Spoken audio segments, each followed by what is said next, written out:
सिलाई मशीन इसे इंग्लिश में सोइंग मशीन कहते हैं। सिलाई करना या सिलना इसे इंग्लिश में सो या स्टिच कहते हैं। धागा इसे इंग्लिश में थ्रेड कहते हैं। सुई इसे इंग्लिश में निडल कहते हैं। कढ़ाई करना इसे इंग्लिश में एम्ब्रॉयडर कहते हैं। रफू करना इसे इंग्लिश में डर्न कहते हैं। अस्तर लगाना इसे इंग्लिश में लाइन कहते हैं। बटन निकलना इसे इंग्लिश में कम ऑफ कहते हैं।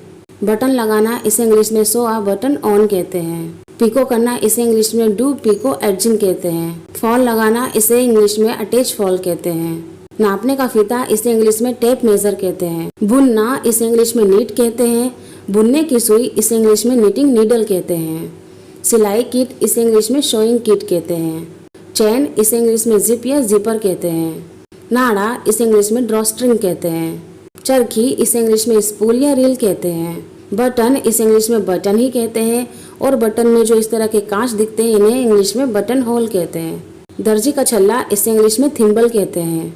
दर्जी इसे इंग्लिश में टेलर कहते हैं। दर्जिन इसे इंग्लिश में सीमस्ट्रेस कहते हैं। फंदा इसे इंग्लिश में लूप। पिन इसे इंग्लिश में सेफ्टी पिन कहते हैं। सीवन इसे इंग्लिश में सीम कहते हैं। सुई का गल तकिया इसे इंग्लिश में पिन कुशन कहते हैं।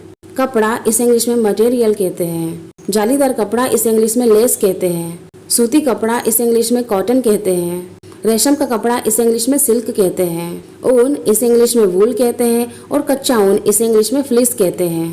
करघा इसे इंग्लिश में लूम कहते हैं। कैंची इसे इंग्लिश में सीजर कहते हैं।